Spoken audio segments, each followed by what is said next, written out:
Hi, this is Bob Akdashi and welcome to What's New in the HCM 7th Edition series. In this episode, we want to talk about the new methodology that we have to account for impacts of connected and automated vehicles in the highway capacity manual. So let's see how this methodology works. At the beginning, I want to say this methodology is designed for long-range planning level analysis. These are analyses that we want to do for next 20 years, 25 years from now. And by that time, we are estimating to have some penetration of CAVs into our traffic mix. Although that nowadays we may not spot these vehicles around us in the basically, in real world freeways and other surface streets, but in 20 to 30 years later, these are going to be basically expected to be in the traffic mix. And as such, it's a very timely addition to the highway capacity manual that enables us to have a sense of how much capacity gain or loss we are going to have by having these connected automated vehicles into our traffic stream. The way that these methodologies work is that basically it produces adjustments for the capacity. So the way that we account for presence of connected autonomous vehicles in our roadway is through adjustment to the capacities. That is basically done in the freeways in the form of capacity adjustment factor, in the arterial signalized intersection in the form of adjustment factor for saturation flow rate, and then in the roundabout in the form of adjustment factor for parameters that we have for the capacity model to estimate the capacity for roundabouts. I also need to mention that when we talk about CAVs, we are considering both automated as well as connectivity part of these vehicles. When we talk about automated vehicles, we are referring to technologies such as adaptive cruise control that we can use it and basically, it's going to maintain a certain distance with the, leading vehicle. Of course, a lot of time when we think about adaptive cruise control and these automated features of the vehicles, they correspond to larger headways and then it basically leads into a lower capacity. But then that connectivity part is the part that tell us that, hey, we should expect more capacity. Because when we are talking about connected vehicles, we are thinking of, for example, platoon of vehicles that are driving on a freeway, and then that corresponds to smaller headways, and as such, increase in the capacity. Based on the underlying research that has been done to produce this material for the HCM, we're going to see gaining capacity both on the freeways as well as arterials in the form of signalized intersection as well as roundabouts. We're going to see increasing capacity when we are having CAVs in our traffic mix. So let's go one by one for different facility types that we have and see how this methodology works. So let's start with freeways. So for freeways, basically the way that this method works is that it's going to generate some adjustment factors for our freeway analysis. And then the way that these models work is that they only require you to enter what's the penetration rate of CAVs in the traffic mix. That's the only input that this methodology basically requires for. And then, as you can see on the right side, I'm showing that based on the different penetration rates that we have for CAVs in the traffic mix, we are going to see that we are seeing that we have an increase in the capacity. Of course, I'm showing three curves here on this graph. They correspond to different free flow speeds as well as base capacity numbers. But no matter what the free flow speed is, that base capacity condition is, we see that we are going to have increase in capacity with more and more CAVs into our traffic mix. The bottom table actually comes from HCM that houses adjustment factors used basically to elevate capacity on the graph.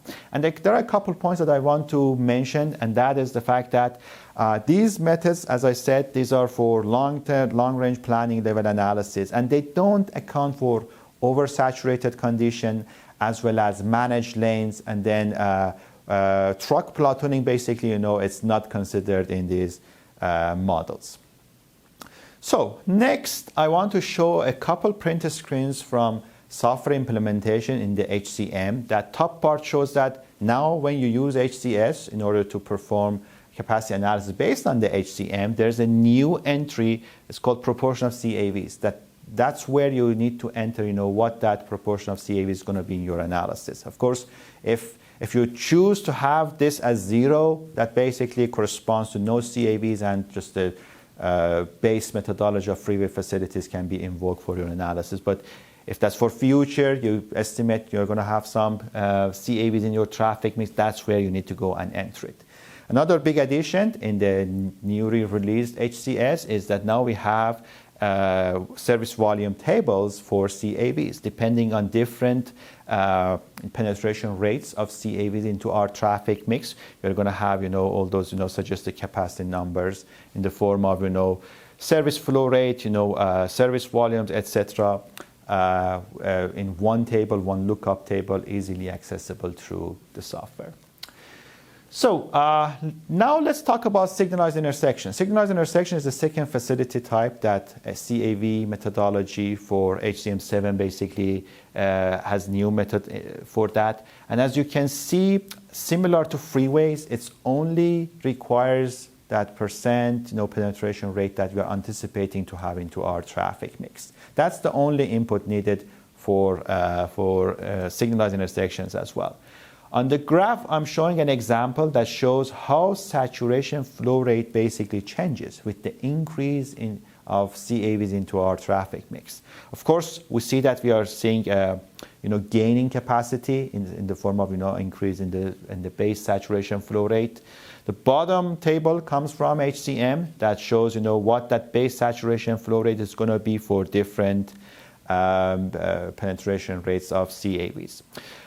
This methodology does not account for interaction with pedestrians, when it comes to estimate the capacity gains of CAVs, as well as, exclude driveways and impact of traffic basically coming and going from these driveways. In this slide, I'm showing how this CAV methodology works for roundabouts, how we can go about estimating capacities in our roundabouts when we have presence of CAVs into our traffic mix. As you can see here on this equation, this is like generic equation that we use to estimate capacity for our roundabouts.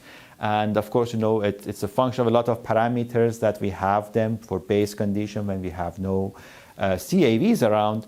This table is coming from HCM7, and it has those parameters and how they basically change given different proportion of CAVs that we can have into our traffic mix. So basically, parameters for the equation gets updated by this table, and that's how basic capacity equation changes and suggests basically new capacity numbers for when we have CAVs. So generally speaking, presence of CAVs is going to increase capacities in our roundabouts.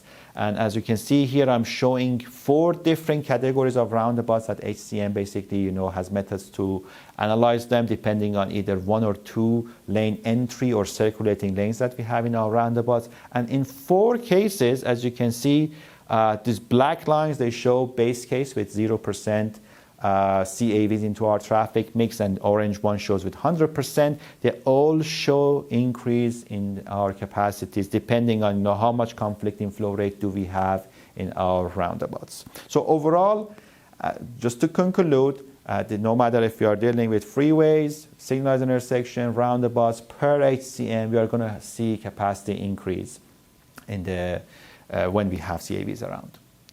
So here I'm showing a screenshot of the software implementation and the HCS that in the roundabout module, it asks for percent penetration rate for CAVs. And if you put any number other than 0, basically it's going to do a lookup in the HCM table and basically update everything considering the impacts of CAVs.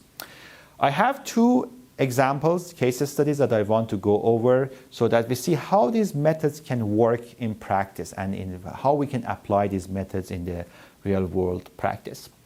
So I'm going to start with a stretch of I-10 in California and see how we can use this method to have a more clear picture of what's going to happen about 30 years from now, in year 2050.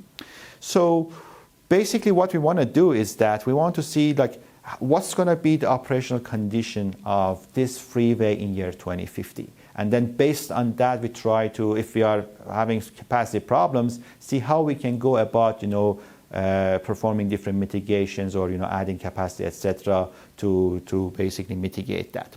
So we need to see what that picture should look like in year 2050. Obviously, in year 2050, we are going to expect to see just more demand in our roadway.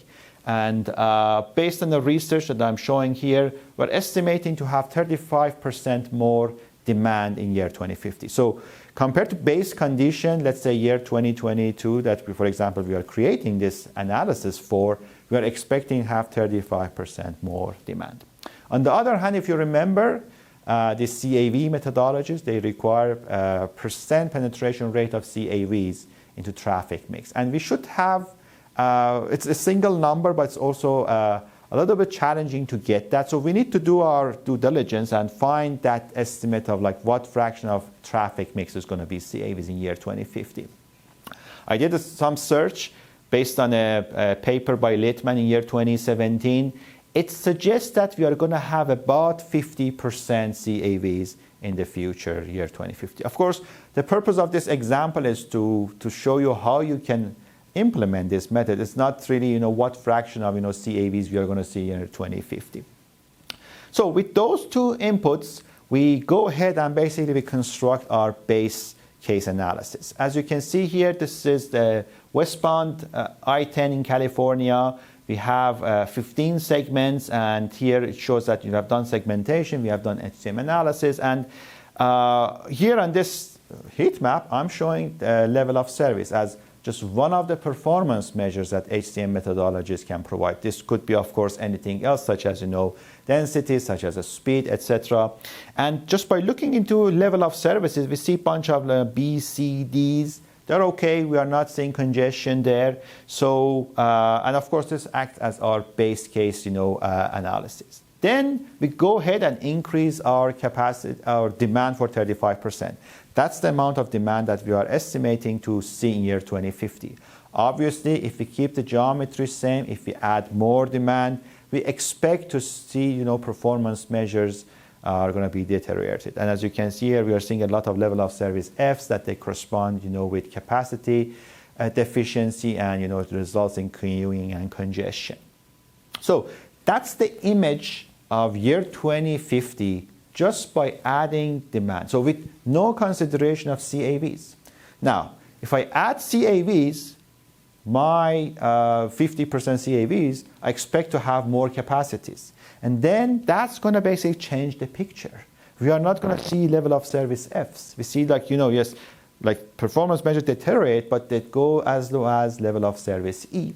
So you see how different the picture is when you consider CAVs or you don't consider. So that's the beauty of this new release of HCM that allows us to consider, capacity gains of CAVs so that we have a clear picture of year 2050, and then basically we do a better decisions in terms of investment in infrastructure based on that better picture that we have from the future. I have another slide here that shows, again, some of the performance measures such as, vehicle hour of delay, VHD, as well as speed, how drastically different that is for year 2050 with and without consideration of capacity gains of CAVs. In my second example, I'm showing a roundabout, and we want to see how we can apply this methodology for roundabout. So we have a roundabout, and we have, as you can see, I'm showing the geometry there as well as, demand flow rates for all the movements that we have. Here are given, some of the conditions that this roundabout is operating under. We have 2 to 5%, heavy vehicles in different, approaches, peak hour factor of 0.95, as well as, we are going to basically ignore presence of pedestrians in this analysis. So if I do analysis of this roundabout based on HCM with and without CAVs, of course, when with CAVs with different penetration rates, these are going to be different control delays I'm going to get from different approaches. As you know, control delay is the service measure for roundabouts, and that's going to be the primary MOE that's going to basically dictate level of service for us. And as you can see here, when we consider CAVs, the magnitude of this performance measure changes significantly. And that's how basically, it shows that the impact of CAVs are not, negligible. And if we think that in future scenarios we're going to have some in our traffic stream, we need to basically account for that. So with that said, this concludes this episode.